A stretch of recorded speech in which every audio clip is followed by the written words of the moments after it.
तो कहानी की शुरुआत में हम देखते हैं कि चांग नाम का लोकल क्रिमिनल और उसके दो साथी लेक और फैट एक कपल का पीछा कर रहे होते हैं, जिनसे बचते हुए वो कपल जंगल की ओर भाग जाता है। पर जल्द ही वो गैंगस्टर्स उन्हें पकड़ लेते हैं और बड़ी ही बेरहमी से उन्हें मार डालते हैं। यहाँ से सीन शिफ्ट होता है और हमें योड और बुआ नाम का एक कपल दिखाया जाता है। ये दोनों एक दूसरे से बहुत प्यार करते हैं और समय आने पर एक दूसरे से शादी करने वाले होते हैं। हालांकि योड के पेरेंट्स उनके इस रिश्ते से खुश नहीं थे, क्योंकि बुआ एक गूंगी लड़की थी। साथ ही उसके पिता ने दूसरी औरत के लिए बुआ और उसकी माँ को छोड़ दिया था, जिससे बुआ की फाइनेंशियल कंडीशन भी खराब होती है। लेकिन फिर भी योड बुआ से शादी करने के लिए तैयार होता है। खैर, एक दिन योड और बुआ एक नदी से केकड़े पकड़कर घर जा रहे होते हैं, जिस दौरान गांव के बदमाश लोग उन्हें परेशान करने के लिए बुआ को पत्थर से मारकर भाग जाते हैं, जिससे बुआ के सिर से ब्लड बहने लगता है। इसलिए योड तुरंत उसे घर ले जाता है, जहां बुआ की माँ उसके घाव पर मलहम लगाती है और उसे रेस्ट करने का कहती है। इसके बाद वो योड के पास जाती है और उससे कहती है कि तुम्हें एक अच्छी लड़की और अच्छा ससुराल मिल सकता है, इसलिए अब से तुम्हें बुआ से मिलना बंद कर देना चाहिए।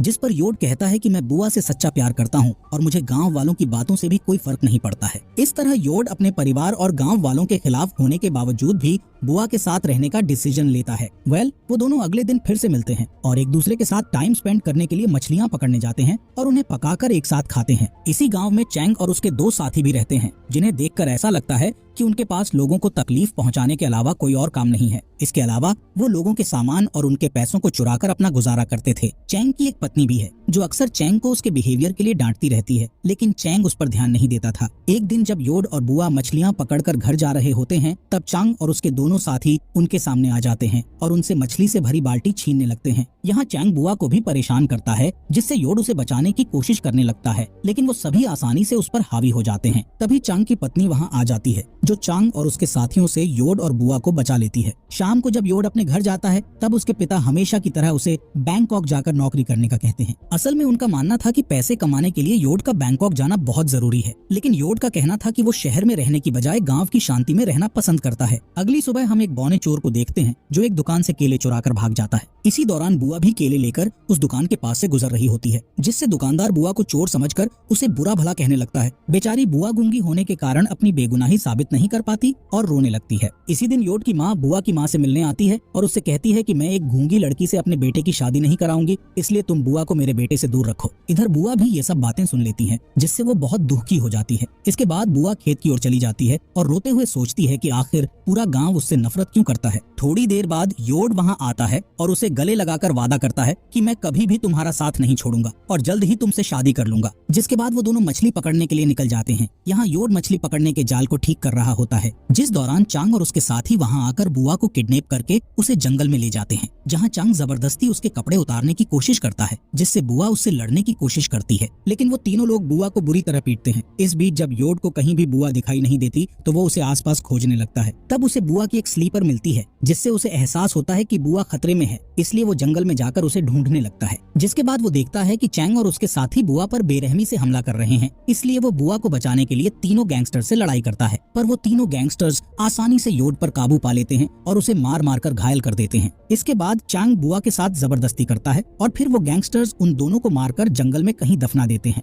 रात होने पर जब बुआ घर नहीं लौटती, तब उसकी माँ को उसकी बहुत फिक्र होती है, इसलिए वो अगली सुबह योड के परिवार से मिलने जाती है, जहाँ उसे पता चलता है कि रात से योड भी घर पर नहीं लौटा है। इस बात से परेशान योड और बुआ के पेरेंट्स अपने बच्चों की तलाश में निकल जाते हैं। जब वो खेत में पहुंचते हैं, तो उन्हें वहाँ योड और बुआ का सामान दिखाई देता है, जिससे उन्हें अपने बच्चों की और भी ज्यादा फिक्र होने लगती है। यहाँ उन्हें एक आदमी मिलता है, जो बताता है कि चांग और उसके साथी कुछ दिनों से योड और बुआ का पीछा कर रहे थे। ये जानकर वो तीनों सीधे चांग के घर जाते हैं, जहाँ चांग उन्हें धमकी देकर भगा देता है। इसके बाद वो तीनों दुखी होकर पुलिस स्टेशन में मिसिंग रिपोर्ट कराते हैं और पुलिस को बताते हैं कि उन्हें चांग और उसके लोगों पर शक है कि उन्होंने उनके बच्चों के साथ कुछ गलत किया है। जिस पर ऑफिसर कहता है कि अभी उनके पास चांग के खिलाफ कोई सबूत नहीं है, इसलिए वो कोई एक्शन नहीं ले सकते। इसके अलावा ऑफिसर कहता है कि शायद दोनों बच्चे अपनी नई जिंदगी शुरू करने के लिए शहर भाग गए होंगे। इसके बाद हम चांग के एक साथी लेक को देखते हैं, जो जंगल में अकेला घूम रहा होता है। असल में उसे अपने किए क्राइम का बहुत गिल्ट था और वो अपने गिल्ट से भाग नहीं पा रहा था। कुछ ही समय बाद चांग और फेट उसके पास आते हैं और उससे पूछते हैं कि क्या तुम ठीक हो। जिस पर लेक कहता है कि मैं कुछ दिनों से बहुत बुरा महसूस कर रहा हूँ और अपने आप को बदलना चाहता हूँ। इसके अलावा वो चांग और फेट को भी बुरे काम छोड़ने का सुझाव देता है। ये सुनकर चांग को उस पर गुस्सा आ जाता है और वो अपनी गन निकालकर लेक पर तान देता है।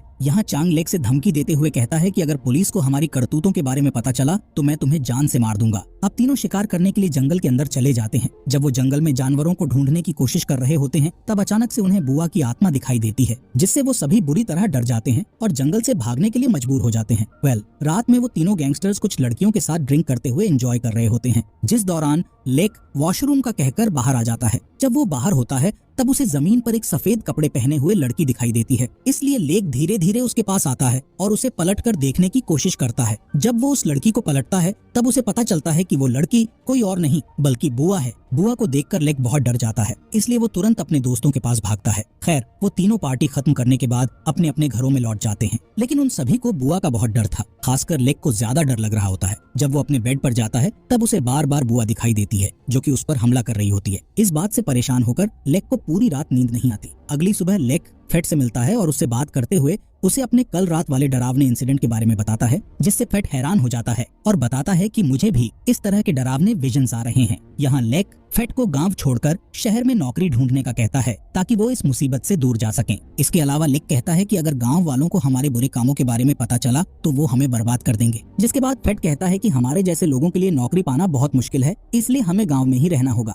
अब वो तीनों एक बार फिर से जंगल में शिकार करने के लिए जाते हैं, जिस दौरान लेक के सामने बुआ आ जाती है और उसका पीछा करने लगती है, जिसे देखकर लेक डर जाता है और उससे अपनी जान बचाकर भागने लगता है। भागते समय अचानक से कोई उसके सिर पर एक लकड़ी की टहनी से हमला कर देता है, इसलिए वो फ्रेश होने के लिए वॉशरूम में जाता है, जहां उसे योड की आत्मा दिखाई देती है, जिससे फेट और भी ज्यादा डर जाता है। दोस्तों, आगे बढ़ने से पहले आपसे गुजारिश है कि प्लीज आपके अपने फॉक्स एक्सप्लेनर हिंदी चैनल को सब्सक्राइब जरूर कर दें, क्योंकि दोस्तों आप में से 99% मेरे भाई ऐसे हैं जो मेरे फॉक्स एक्सप्लेनर हिंदी चैनल की वीडियोस तो देखते हैं लेकिन सब्सक्राइब नहीं करते। तो प्लीज थोड़ा सपोर्ट दिखाइए भाई लोग, सब्सक्राइब जरूर कर लें आपके भाई के फॉक्स एक्सप्लेनर हिंदी चैनल को। तो चलिए बढ़ते हैं आगे कहानी की तरफ। अगली सुबह फेट मरने के डर से परेशान होकर मंदिर में जाता है, जहाँ वो अपनी जान बचाने के लिए भगवान से प्रार्थना करता है। इसके बाद वो चांग से मिलता है, उसे बताता है कि मैं गाँव वालों के सामने अपने गुनाहों को कबूल करने वाला हूँ। इस बात पर चांग को बहुत गुस्सा आता है और वो फेट के चेहरे पर मुक्का मारकर उसे चुप रहने का आदेश देता है। लेकिन फेट अब और चुप रहना नहीं चाहता था, इसलिए वो जिद करने लगता है कि वो गांव वालों को सब कुछ बता देगा। इस बात पर चांग उसे बेरहमी से पीटने लगता है और जान से मारने की धमकी भी देता है, इसलिए फेट उससे डरकर शांत हो जाता है। इसी रात चांग को भी एक डरावना सपना आता है, जिसमें चांग को योड और बुआ की आत्मा ने बेड से बांध दिया होता है और वो दोनों आत्मा उसे परेशान कर रही होती है। साथ ही वो एक कुल्हाड़ी लेकर चांग के पास आ रहे होते हैं। अगले दिन हम फेट को देखते हैं, जो पास की ही एक नदी में मछली पकड़ रहा होता है, जिस दौरान उसे एक डरावनी आवाज सुनाई देती है, जिससे वो बहुत घबरा जाता है और चारों ओर देखने लगता है, पर उसे वहाँ कोई भी नजर नहीं आता है। तभी अचानक उसे पानी में किसी चीज के गिरने की आवाज सुनाई देती है, जिससे वो और भी ज्यादा घबरा जाता है। अब डरते हुए वो जंगल से भागने की कोशिश करता है, लेकिन तभी उसे पीछे से कोई पकड़ लेता है और जबरदस्ती पानी में डुबाने लगता है, जिससे फेट की भी मौत हो जाती है। यहाँ लेक और फेट की अचानक से मौत होने के कारण चांग के पिता को अपने बेटे की भी फिक्र होने लगती है, इसलिए वो चांग से कहता है कि तुम्हें अपने गुनाहों को कबूल कर लेना चाहिए और अगर तुमने ऐसा नहीं किया तो तुम्हारा हाल भी तुम्हारे साथियों की तरह हो जाएगा। मगर चांग अभी भी अपने गुनाहों को कबूल करने से साफ इनकार कर देता है, क्योंकि उसे डर था कि अगर उसने अपने गुनाहों के बारे में सब बता दिया तो गाँव वाले उसे पुलिस के हवाले कर देंगे और फिर उसे सजा के तौर पर जेल भेज दिया जाएगा। इसके बाद जब रात में चांग अपनी वाइफ के साथ सो रहा होता है, तब उसे किचन से कुछ आवाज सुनाई देती है, जिसे सुनकर वो चौंक जाता है और अपनी वाइफ को जगाकर उससे पूछता है कि क्या तुमने अभी किचन से कोई आवाज सुनी थी। यहाँ वाइफ उसे कुछ जवाब देने के बजाय उसे बुरी तरह डांटती है, क्योंकि चांग ने उसे जगाकर उसकी नींद खराब कर दी थी। खैर, चांग की वाइफ दोबारा सो जाती है और चांग भी सोने की कोशिश करता है, पर तभी चांग को एक बार फिर से वही आवाजें सुनाई देती हैं, जिससे चांग बुरी तरह डरने लगता है। इसलिए वो तुरंत उठता है और लाइट ऑन करने के लिए जाता है, जहाँ उसे पता चलता है कि उसके घर की ट्यूब लाइट खराब हो गई है। अब क्योंकि चांग को अंधेरे से डर लग रहा था, इसलिए वो मोमबत्ती जलाने का सोचता है, पर जब वो मोमबत्ती जलाता है तब मोमबत्ती अपने आप ही बुझ जाती है। जिसके बाद चांग दोबारा उस मोमबत्ती को जलाता है और जैसे ही वो पीछे मुड़ता है तो उसके सामने बुआ की आत्मा आ जाती है, जिससे चांग बुरी तरह डर जाता है, पर किसी तरह वो एक चाकू उठाता है और बुआ के ऊपर बार बार अटैक करने लगता है, जिस दौरान उसे एहसास होता है कि उसने चाकू से बुआ पर नहीं बल्कि अपनी वाइफ पर हमला किया था और इस हमले से उसकी वाइफ की मौत भी हो गई है। यहाँ चांग को विश्वास नहीं हो रहा था कि उसने अपनी ही वाइफ को मार दिया है। जिसके बाद चांग एक बच्चे की तरह रोने लगता है। तब उसके पीछे से एक अनजान इंसान आता है और उस पर हमला करके उसे बेहोश कर देता है। थोड़ी देर बाद जब चांग को होश आता है तो वो खुद बंधा हुआ पाता है। तभी वहाँ योड और बुआ आते हैं,